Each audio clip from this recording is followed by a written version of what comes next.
જય શ્રી કૃષ્ણ, જય માતાજી, હર હર મહાદેવ। આજે આપણે ગુપ્ત નવરાત્રિ, અષાઢ મહિનાની ગુપ્ત નવરાત્રિમાં 10 મહાવિદ્યાની સાધનાની રાત્રિ કહેવાય છે। તે 10 મહાવિદ્યા સાધનાની રાત્રિ શું છે તેના વિશે જાણશું। 10 સાધનાની રાત્રિ એટલે ગુપ્ત નવરાત્રિ, અષાઢ મહિનાની નવરાત્રિ, 10 મહાવિદ્યાની સાધનાની રાત્રિ। ગુપ્ત નવરાત્રિ અષાઢ સુદ એકમથી નોમ સુધીના 9 દિવસ અને 10 મહાવિદ્યાની આરાધના અને સાધનાના દિવસો છે, તેને ગુપ્ત નવરાત્રિ કહેવાય છે। ભારતમાં સિંધુ ખીર સભ્યતામાંથી માતૃદેવીની પૂજાના સૌપ્રથમ પ્રાચીનતમ પુરાવા મળે છે। ઋગ્વેદકાલીન આર્ય શક્તિનો ઉપાસક નહોતા, પરંતુ ભારત વર્ષમાં સ્થાયી થતા સ્થાનિક પ્રજાઓના પ્રભાવથી તેમનામાં પણ શક્તિની ઉપાસના લોકપ્રિય થવા લાગી હતી। બ્રાહ્મણ ગ્રંથો, આરણ્યકો અને ઉપનિષદોમાં એના સ્પષ્ટ પ્રમાણ મળે છે। ભારતમાં શક્તિને વિશેષ માતા સાથે સાંકળવામાં આવે છે। આથી સ્વાભાવિક રીતે શાક્ત સંપ્રદાય માતૃદેવીના સંપ્રદાય સાથે ઐક્ય ધરાવે છે। આપણે વર્ષમાં આવતી 2 જ નવરાત્રિ વિશે જાણીએ છીએ, તેમાં એક ચૈત્રી નવરાત્રિ અને બીજી શારદીય નવરાત્રિ। શારદીય નવરાત્રિ આસો માસમાં આવે છે ને આપણે તેને નોરતા કહીએ છીએ, પરંતુ માહ અને અષાઢ મહિનામાં આવતી બીજી 2 નવરાત્રિ વિશે કશું જાણતા જ નથી। તો હવે આપણે આમાં જાણીએ। વર્ષમાં કુલ આમ તો 8 નવરાત્રિ આવે છે, જેમાં માગશર, પોષ, માહા, ચૈત્ર, અષાઢ। અષાઢ મહિનામાં 2 નવરાત્રિ આવે છે। ભાદરવામાં રામાપીર નવરાત્રિ નોરતા આવે છે તથા આસો મહિનામાં શારદીય નવરાત્રિ, જેને નોરતા કહેવાય છે। આમ કુલ 8 નવરાત્રિ વર્ષ દરમિયાન આવે છે। આ બધી નવરાત્રિઓમાં 2 પ્રગટ નવરાત્રિ અને 2 ગુપ્ત નવરાત્રિ હોય છે। વર્ષ દરમિયાન મુખ્ય નવરાત્રિ કહેવાય છે। અષાઢ સુદ એકમથી નોમ સુધી ગુપ્ત નવરાત્રિ હોય છે। આ નવરાત્રિનું વિશેષ મહત્ત્વ હોય છે।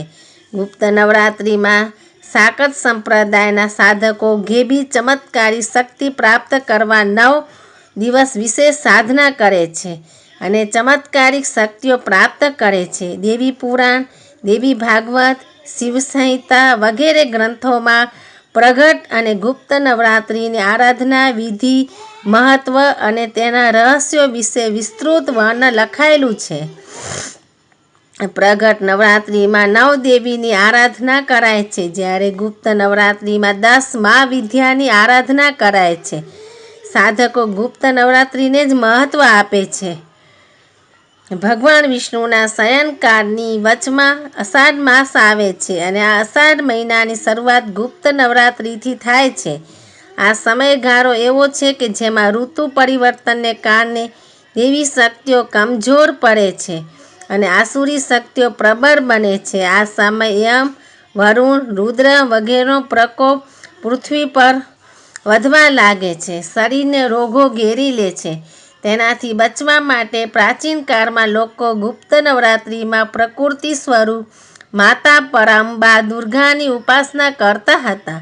ગુપ્ત નવરાત્રિની મુખ્ય દેવીનું નામ પરાંબા છે અને તે આદિશક્તિ સર્વસ્વહિકાળીની દેવી છે અને તે 10 દિશાઓનું પ્રતિનિધિત્વ કરે છે। 10 દિશાની 10 મહાવિદ્યા, એના વિશે હવે આપણે જાણશું। 10 દિશાની 10 મહાવિદ્યા આપણા પ્રાચીન શાસ્ત્રો અને પુરાણોમાં ઉલ્લેખ છે કે 10 દિશામાં 10 મહાવિદ્યાના બેસણા છે અને આ 10 દેવી મહાવિદ્યાને વિષ્ણુના અવતાર સાથે અનુબંધ છે। સ્વામી વિનર્મુક્તાનંદ આ 10 મહાવિદ્યાના નામ અને તેના સંબંધ અનુબંધ જણાવતા કહે છે કે 1. ભગવતી કાલી દેવી અજ્ઞાનના અંધારાને દૂર કરનાર મહાવિદ્યા છે। કાલી કે કારકા એ કૃષ્ણ મૂર્તિ છે। તંત્રોમાં એને પ્રાણવાયુ કહેવાય છે। 2. તારા આ મહાવિદ્યાને તારિણી પણ કહેવાય છે। તે જ્ઞાન, અક્ષર બ્રહ્મની અધિષ્ઠાત્રી દેવી છે અને રામની સાથે તેનો અનુબંધ છે. 3 ત્રિપુરા સુંદરી. આ મહાવિદ્યાને મંગલા ગૌરી પણ કહે છે. તે જમગ્નિ ઋષિ સાથે અનુબંધ ધરાવે છે અને તે ત્રિભુવન પર રાજ કરે છે તથા બ્રહ્માંડનું તે તથ્ય છે. 4 ભુવનેશ્વરી. તે વાકદેવી છે. તેમને રાજેશ્વરી પણ કહેવાય છે. ભુવનેશ્વરી વરાહની સાથે અનુબંધ ધરાવે છે. 5 ભૈરવી. આ મહાવિદ્યા દેવી ક્રિયાશક્તિ છે. તે રુદ્રની સંગીની અને તપસ્ની દેવી છે અને તે નૃસિંહ ભગવાન સાથે અનુબંધ ધરાવે છે. 6 છીન્નમસ્તા. આ મહાવિદ્યા પોતાનું લોહી રેડીને સાધકની જ્ઞાન તૃષાને તૃપ્ત કરે છે. તે બલિદાનનું રૂપ છે અને પરશુરામ સાથે અનુબંધ ધરાવે છે. 7 ધૂમાવતી. ધૂમાવતી આદિ શૂન્યનો અંધકાર છે અને શૂન્ય દર્શાવે છે. તે વામન રૂપ સાથે અનુબંધ ધરાવે છે. 8 બગલામુખી. આ મહાવિદ્યા વાણીના દેવી છે. તે આધ્યાત્મિક શક્તિને પ્રગટ કરે છે અને પ્રદર્શિત કરે છે અને કચ્છપ સાથે અનુબંધ ધરાવે છે. 9 માતંગી દેવી. તે પરિવાક શક્તિ છે. સાક્ષર સંગીતમાં અને કવિઓ માટે સાધ્ય છે. તે ભગવાન બુદ્ધની સાથે અનુબંધ ધરાવે છે. 10 કમલા. કમલા દેવી એ સૌંદર્યની દેવી છે અને તે સાધકની નિર્ધનતા દૂર કરે છે. આ દેવી મત્સ્ય રૂપ સાથે અનુબંધ ધરાવે છે તથા દુર્ગા અને કલ્કીની સાથે પણ તેનો અનુબંધ છે. અષાઢ માસની ગુપ્ત નવરાત્રિમાં સાધકો આ 10 મહાવિદ્યાની સાધના કરે છે. પ્રાચીન ઋષિ વિશ્વામિત્રએ આ 10 મહાવિદ્યાને સિદ્ધ કરવા ઋષિ વશિષ્ઠજીની સાથે રહીને બંને અથાગ પ્રયાસો કર્યા હતા, પરંતુ તેમને સિદ્ધિ મળી નહીં. ત્યારે બંને ઋષિએ સમાધિ લગાવી જોયું તો તેમને જણાયું કે આ મહાવિદ્યાઓને પ્રસન્ન કરવા માટે અષાઢ મહિનાની ગુપ્ત નવરાત્રિ જ છે. અષાઢી નવરાત્રિમાં જ આ મહાદેવીઓ સિદ્ધ થઈ શકે છે અને તેમણે અષાઢી સુદ ગુપ્ત નવરાત્રિમાં 10 મહાવિદ્યાની સાધના શરૂ કરી દેવીઓને પ્રસન્ન કરી બંને અદ્ભુત શક્તિઓ મેળવી હતી. રામકૃષ્ણ પરમહંસે પણ અષાઢી ગુપ્ત નવરાત્રિમાં ભગવતી મા કાલીની સાધના કરી ઘણી સિદ્ધિઓ મેળવી હતી.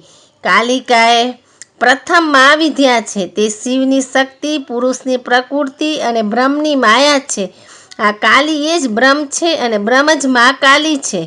કલાપીનો કેકારવ નામનું કાવ્ય પુસ્તક લખનાર કવિ કલાપીએ પણ ગુપ્ત નવરાત્રિમાં માતંગી મહાવિદ્યાની સાધના કરી તેમની પાસેથી કાવ્યાત્મક સિદ્ધિઓ મેળવી હતી. એવી રીતે લંકાપતિ રાવણના પુત્ર ઇન્દ્રજીતે એટલે મેઘનાદે પણ આ ગુપ્ત નવરાત્રિમાં 10 મહાવિદ્યાની સાધના કરી અતુલ બળ ચમત્કારી શક્તિઓ પ્રાપ્ત કરી હતી. અસુરોના ગુરુ શુક્રાચાર્ય મેઘનાદને સલાહ આપી હતી કે તારે અદ્ભુત શક્તિ મેળવવી હોય તો ગુપ્ત નવરાત્રિમાં જ તારી કુળદેવી નિકુંબાલાની સાધના કરીને તેને પ્રસન્ન કરી લે. આને કારણે તું અજેય શક્તિઓનો સ્વામી બની શકીશ.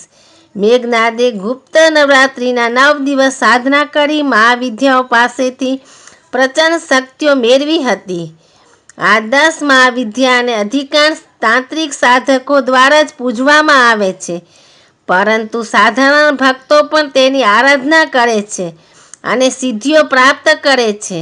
આ 10 વિદ્યા દુર્ગાના 10 સ્વરૂપ છે અને એનું મૂળ શિવાની ઉમા એવી સતીમાં જ છે. ભગવતી કાલી તથા તારાદેવી ઉત્તર દિશાની, ત્રિપુરા સુંદરી ઈશાન દિશાની, ભુવનેશ્વરી પશ્ચિમ દિશાની, ભૈરવી દક્ષિણ દિશાની, છીન્નમસ્તા પૂર્વ દિશાની, ધૂમાવતી પણ પૂર્વ દિશાની દેવી છે. બગલામુખી દક્ષિણની, માતંગી વાયવ્યની, કમલા નૈઋત્યની. આમ 10 દિશામાં તેનું રાજ્ય છે. રામકૃષ્ણ પરમહંસે પણ અષાઢી ગુપ્ત નવરાત્રિમાં ભગવતી મા કાલીની સાધના કરી ઘણી સિદ્ધિઓ મેળવી હતી. કાલિકા એ પ્રથમ મહાવિદ્યા છે. તે શિવની શક્તિ, પુરુષની પ્રકૃતિ અને બ્રહ્મની માયા છે. આ કાલી એ જ બ્રહ્મ છે અને બ્રહ્મ એ જ મા કાલી છે. માટે ગુપ્ત નવરાત્રિમાં 10મા વિદ્યાની સાધના કરવી બહુ ઉત્તમ છે. જય માતાજી. હર હર મહાદેવ.